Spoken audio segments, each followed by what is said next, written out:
Hey everyone, my name is Gaurav and welcome back to my channel. If you have been to my channel earlier, you know how to find a good swing trading stock, you know how to identify the setups, and you know how to trade into them. But still, a lot of people struggle to maintain their equity curves. And biggest problem is they don't have a proper selling framework. And that's the reason many a times a lot of good trades turn into a painful one. So this video's objective is very simple, to help you to frame a decent selling framework which could help you in any market for swing trading. Now look at these charts. You will see that most of the stocks go through different stages in their cycle, right? So for example, if you see here, basically start with a hope, which is stage 1. Then a lot of momentum traders and other traders participate, and then it goes into optimism, belief and thrill. At the top of the any cycle, it enter into euphoria. Everyone start thinking I'm a genius. This is the point where a lot of smart investors wanted their shares to be bought, so they start dumping here, and slow dumping, which basically cause into stage 3, and then further fall happen because of anxiety, and then you go into denial that the stock cannot fall, it's a market leader, blah blah blah, and the stock basically goes into a capitulation mode, and after stage 4 it remains into stage 1, and that's the typical cycle. And that is what, if you see these examples which I have shown here, also shows the same. If you see this one, stage 2 and then stage 4, similarly the next one, this one, stage 2, stage 3 and then finally stage 4. So in a nutshell, pretty much every stock goes through into these phases. So the point here is, even though you have identified a good stock and identified a good entry, if you don't have a selling framework, you will mess it up, because then whatever the profit you have made in a bull market or a good trending market, you will eventually lose it. Now there is a very excellent book by Stan Weinstein, Secrets for Profiting in Bull and Bear Market, where he has discussed about the stage analysis of a stock using a weekly chart. I urge you to read that book. Okay, so that is why selling is not a one rule or one decision that stock went up to X%, just sell it. Selling is a sequence of decisions. So for example, what will you do if a stock doesn't act as per your thesis for 7 days or 10 days? What will you do if a stock suddenly moved 40-50% within few days? In this video I have basically covered everything, so you need to come back and watch it again and again. Now with this, let's go to the next section. So there are basically 4 unified selling framework you should be aware of. First of all, risk failure, which is a stop loss, right? Second one is trend structure failure, which is your profit trailing. Third one is time failure, which is a time correction.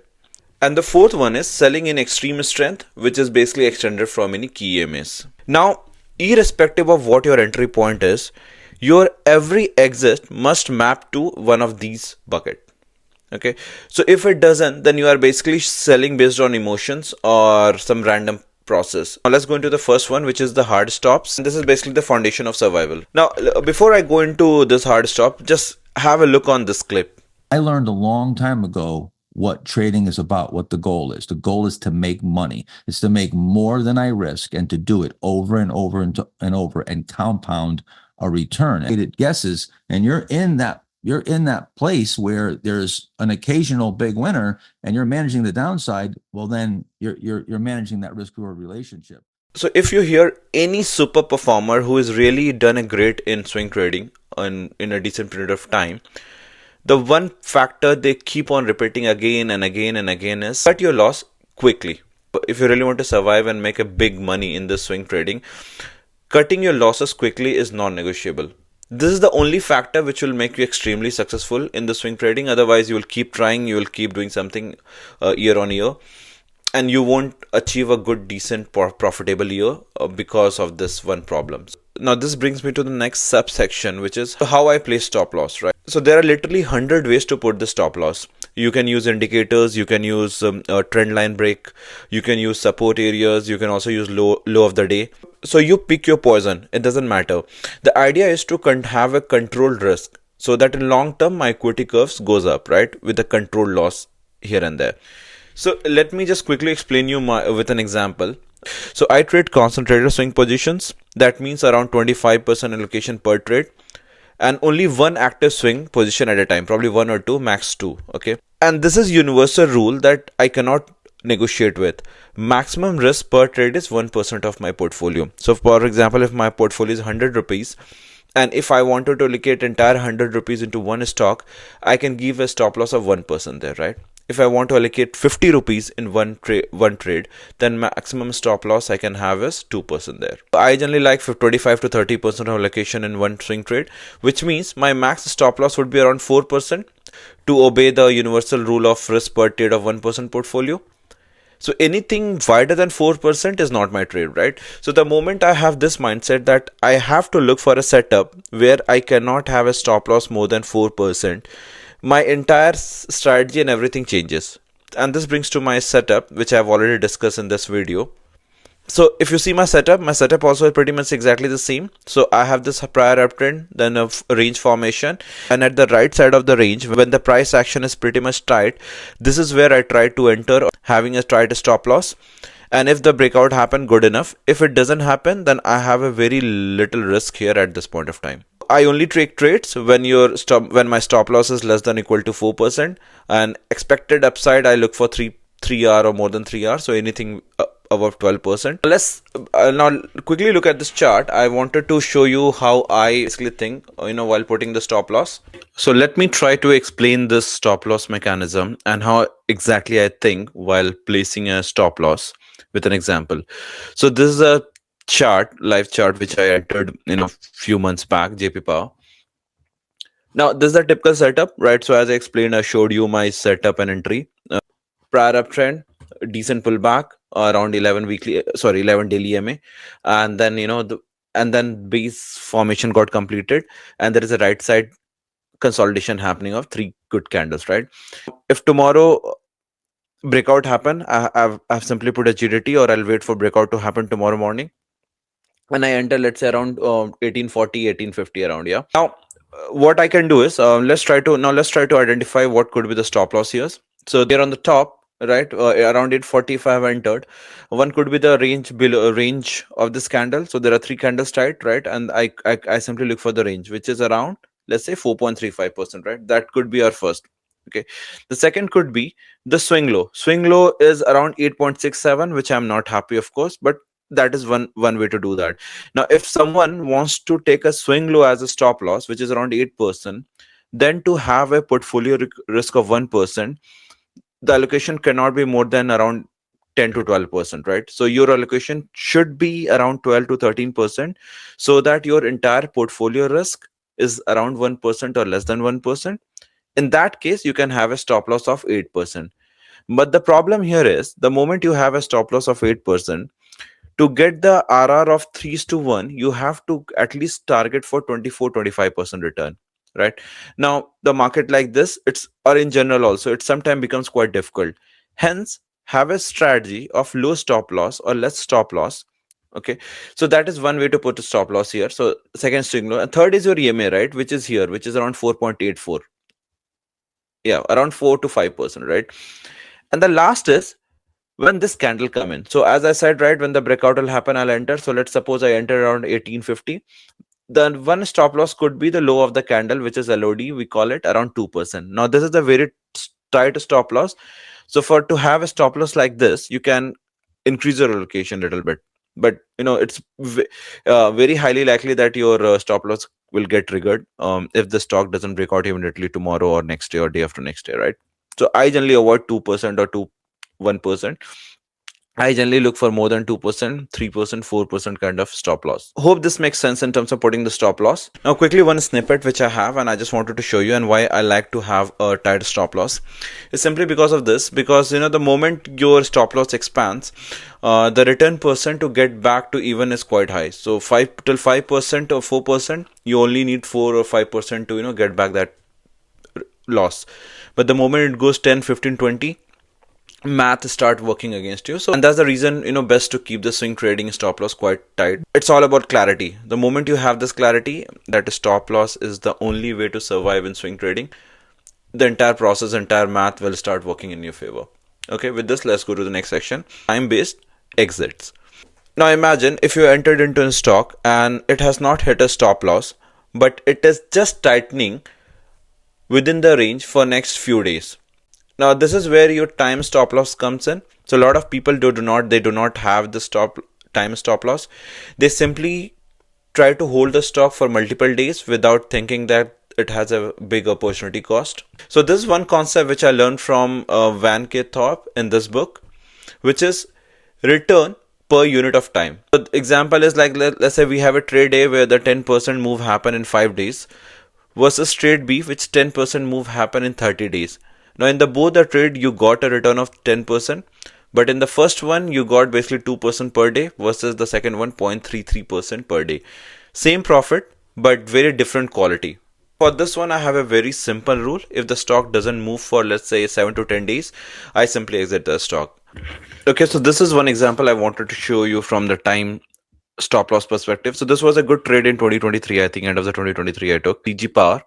So this has a very good uptrend and then did a decent pullback and formed a very tight inside bar over here, right? Because it was perfect pullback around its key MA, and here my stop loss was around 4%. Stock went down, but it never hit my SL. So and then it again went up. But the problem was this stock didn't move for a while. So around more than 15-20 days stock didn't do well. So I have to exit around here these three candles after 3, 6, 7, 8, 9 days. Yeah, so around these three candles. So the idea is, and of course, in hindsight, I can see that the stock moved up, and if I would have held it for another 1 week, I would have made around, from my entry point, I would have made around 11 to 1%. But then it's all hindsight, right? In the real time, you need to have a rule to protect you. With this, let's go to the next one. Okay, so the next one is selling into trends. So you entered into stock, you have placed a stop loss, you have also have your time stop. Now stock has not hit your time stop nor a stop loss, and it went up, right? Now this is where majority of the trader mess it up. There are literally million ways to book the profits as it goes above, because this is where you'll start having a fear of giving back all the profits you have made. You might choke some of the trades quite early, so stock might go to let's say 70-80%, but you just booked 10 to 12% thinking that you have done a great job. But that's not right way to book it again. The worst option could be that you started looking your PNL and you saw your account suddenly in positive green, and you thought why not to book it before the market take it back, right? So that is again a psychological or emotional problem. So that is why you need to have a rule-based selling process. And since I like simplicity, I have just kept it very simple, this entire selling into trends. I use moving average as a binary decision maker. I use 11 and 21 daily EMA. The rule which I have kept is very simple. If the price is above 11 and 21 EMA, trend is healthy and simply hold it.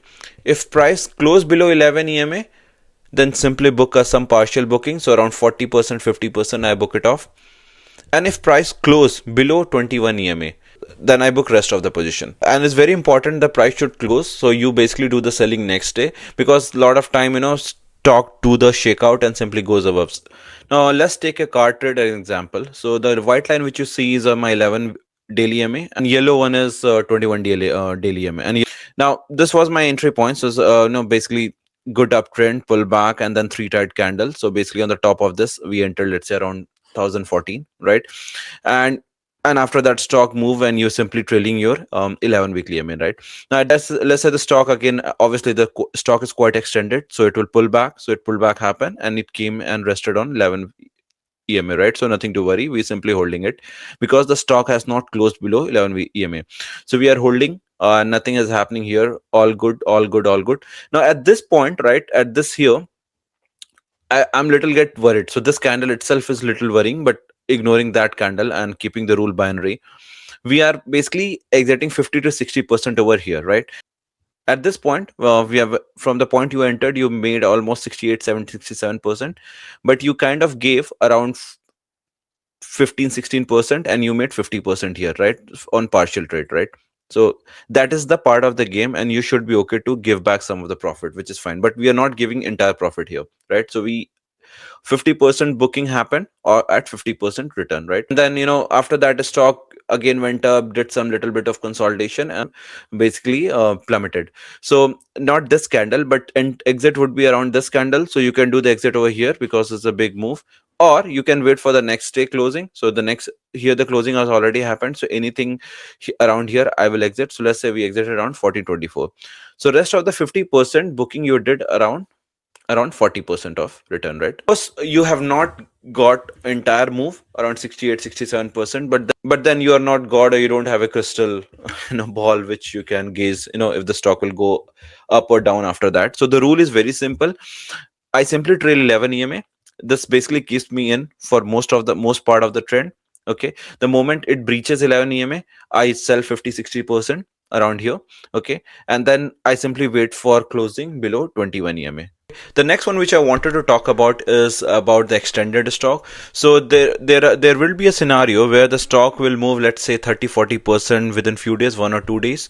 Now the problem is that it get extended quite a bit from their EMAs, and with the law of mean reversion, stock will be pulling back to its EMA. So we need to have some rule or mechanism to address that too. To quantify that extension, I simply say that anything beyond 25% from 21 DMA is extended for me. Now the stock can remain extended for a long period of time. That's not a problem. What I do is I simply book 50% of my allocation the moment the stock is extended more than 25% from 21 DMA. Okay, so that's a simple rule. And after that, I simply trail 11, and same mechanism, 11 and 21 EMA, I simply trail rest of the position. But I don't want to give back my entire profit, because I know that stock will now pulling back immediately since it's quite extended from its 21 DMA. So let me show you in chart what exactly I'm talking about. Okay. All right, so we'll use the same example of JP Power here. So as I said, right, the entry was here, 1840 around, and with an initial stop loss of 4%. Now, after breaking out from my candle, which was this line, a stock went up and then did a 3 days of consolidation. After that, the stock did a great move of 20%, almost 19-20%, right? After this candle, a red candle appeared, and which is pretty much extended around 20-25% from its 21 EMA, which is your yellow line. I will book on this day, I will book 50% of my allocation, right? And I have captured decent move. So if you calculate from here, it's basically I have captured approximately 27-28% move from my entry point on the 50% allocation, and the rest allocation 40-50% I simply trail, right? So at this candle where it closed below 11 EMA, I will exit my rest of the 50%. And one last bit I wanted to talk about is gap down. Now, gap down risk is always there, right? Irrespective of whatever rule you put in. If the stock gap down tomorrow, I mean, you don't have any options. So only option for you is to wait for the next price which is open and you exit it, right? Or the best way to handle the gap downs are using your position sizing. So you keep your position sizing in a way that even if the gap down happen of 15-20%, it shouldn't impact your portfolio in long term. Alright, so with this, let's quickly summarize the entire selling framework or system we have built today. So we started saying that the stop loss is non-negotiable. So the moment you enter into a stock, the first and most important rule which you wanted to put is the stop loss. So for me, it's around 3-4%. You decide based on your own setup, your allocation, but it shouldn't be beyond 9-10%, because after that, math start working against you. Okay, now you enter into the stock has not hit your stop loss, but then stock has not moved up also. So stock is now consolidating for 7-10 days.